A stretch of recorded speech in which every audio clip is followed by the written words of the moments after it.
let's do some Jesse Jackson. I'm seeing a lot of people want to give praise or try to level out the good with the bad that he did. Hey, to each his own.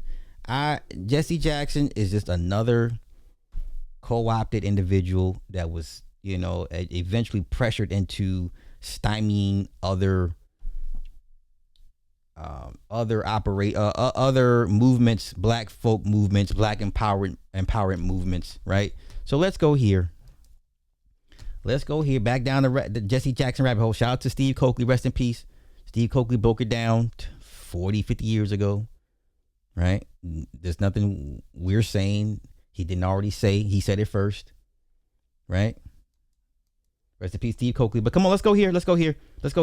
I don't understand it, bro. Honestly, I don't understand it. I don't. They call him Messy Jesse for a reason. But let's go here. We were in the meeting, and someone said, Reverend Billy Cowles is outside, and he's upset. And Dr. King said, oh, my God, I forgot to tell y'all. I promised his wife, who's supposed to be a great soul food cooker, we'd have our feet on her table at 5:30. Now it's 5:45, and we sit in the meeting. Dr. King said, everybody rush. And get ready in a hurry. Let's go. So I ran down and got to my room. My key wouldn't open my door for some strange reason. The limousine that had been loaned to us, I opened my door. I could touch the limousine. And finally I heard the driver tell Dr. King, Dr. King, I advise you get your top coat, because even though I have the car on, it's still chilly. And the last words he said in this world, okay, Jonesy, I'll get my top coat. And I heard this thing say, bow! And I honestly thought someone had thrown a firecracker into the air. And I looked around to rebuke whoever was that stupid. And I heard something, bloop, fell up above my head. And I looked up, and his leg was sticking through the rail. Damn. Dr. King only wore one type of sock and one type of shoe. And I knew that was him. I said, oh, my God, they got it. And then I had to run about 50 feet down and back up, and I got to him. And Ralph was holding his head, and Andy was there. And a guy from Africa who had been traveling with us as a newsman from Africa. We found out later on he was working for the CIA. No, the FBI, working for the FBI. And he'd taken a lot of pictures of Dr. King. And I grabbed him in the throat and started choking him, because the bullet hit Dr. King right here. And it went round and cut his medulla oblongata. And I didn't want people to remember Dr. King with half his face shut off. So Andy ran and got a towel. And somehow or another they took one more picture after I made him empty that camera. And it shows Dr. King down with a towel on his face. But I'm going to tell you, I was an expert gunner in World War II. When I ran up on that balcony, and I looked from whence that bullet had to come, the distance of that bullet, and just could feel the wind blowing that day, I said, whomever shot that rifle was one of the best in the world. He shot one bullet. And I believe if Dr. King hadn't moved to go back and get his top coat, the bullet would have hit him between the eyes. The bullet hit him right here. But what happened, and then Ralph said, we'll go in and take him on to the hospital. Jose, you get all the staff together. 3 of us saw it, Dr. King, after he was shot. 3 SLC executive staff members. Andy, Abernathy, and Jose Williams. Those are the 3 that saw that body. Now listen to that. So I got in the yard, and I was about to lose my cool, because I was thinking if I could take some molecules out there and make me some guns and kill me some white folks. And one man said, now be cool. You're doing the same thing you promised me you'd never do. And I started crying, and then I heard Jesse Jackson say, he told me, Jesse, take our people on to the mountaintop. And that didn't bother me, even though I know Jesse got nowhere near him. And then Jesse said, I held his head in my hand while he died. And that didn't get to me. And then Jesse said, look at my shirt. And I looked around, sure enough, and Jesse Jackson's shirt was drenched in blood.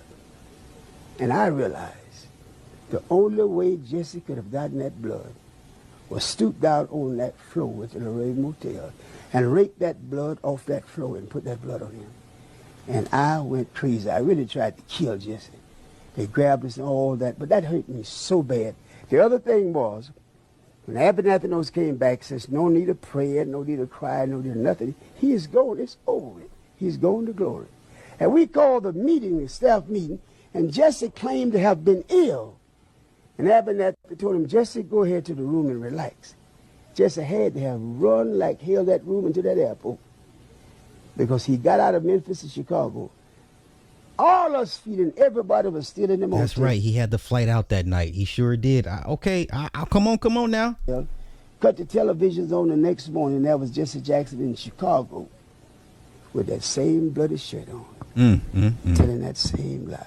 I've never respected Jesse since that moment. When they shot Dr. King, a black guy come running around that corner saying, he went that way, he went that way. James Earl Ray no more killed Dr. King, and I killed him. And everybody knew it. He was a Apache set up. Okay. And the guy said, went that way, went that way. I said, who went that way? He said, that man ran out that building and dropped the rifle on the sidewalk and jumped in a white Mustang, had a red Alabama tag, and took off. Well, hell, I wasn't worried. That's no car in America look like a Mustang, but a Mustang, a white with red Alabama tag. Where's he going? The police have him like that. And I asked that rifle was left on that sidewalk. That was the rifle that James Earl Ray. Okay. Damn. I don't hey, you're free to celebrate who I don't get it with Jesse. I will never. So let's continue. So let's go here. So Ron Tyler came forward late as a witness. He admits his father Russell used to give money to Ozzie Evers, locate black leader in Memphis, to pay Billy Kyles and Jesse Jackson and Solomon Jones for their intel on Martin Luther King. Before the assassination earlier in the week, King's room was moved from 202 to 306, so he'd be on the third floor for a clear shot. Clearly, it would make it easier for the gunman. Oz told Jesse to make that room change. They couldn't trust Solomon to go through with it. Wow. Reverend Andrew Young was supposed to be killed the same day as MLK, but the sniper assigned to him didn't have a clear shot. The Memphis Police Department relayed a message to the sniper stating, friendlies will not be wearing ties. And we all remember the infamous fight between these two, because King was like, why you're not wearing a tie? Jesse's like, I don't want to wear no fucking tie. I'm not wearing no tie. That was the last fight they had, literally that day. That was to identify that Jesse was not the target. Nasty work. In 88, 75 leaders of 75 leaders of different black groups met in Chicago's Hyatt Regency O'Hare to discuss a new black agenda. This is where Jesse Jackson would originally announce that members of the race would prefer to be called African American instead of black. Now, listen, you are free to praise and celebrate whomever. I will not I will heap no praise on Jesse Jackson. I heard Tariq talk about, he ain't, he did nothing wrong to me. Like, what? Okay. Well, I mean, shit. Okay, man. Hey, y'all got it, man. I don't give a fuck about no Jesse Jackson. that man set us back. What are you talking about? He helped set us back as a people. Hey, it is what it is, man. It is what it is. What do they call him? A soldier for the people, like a lifelong soldier for the people. Like, that man was no soldier for the people, not for people that look like him. Hell no. I would never, ever. But that's just me speaking for myself. Feel free to do what thou wilt. I will never tell you all what to do or how to feel.